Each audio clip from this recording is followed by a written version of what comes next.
Natapos mo na ba assignment mo? Yung RRL mo sa research, nagawa mo na ba? Unya na. Mamaya na.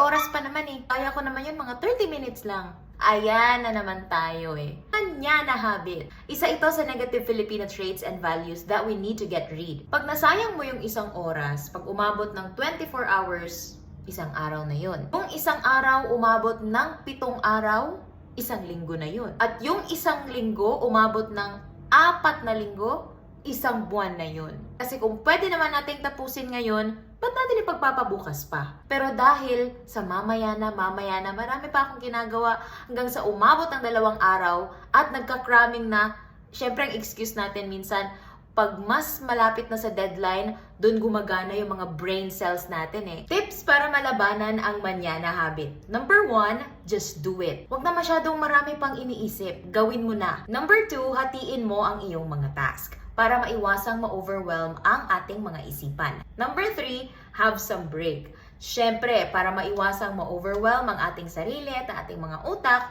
mag-break in between tasks. At kung gusto nating mas maging productive, iwasan ang manyana habit. Gets? Gets.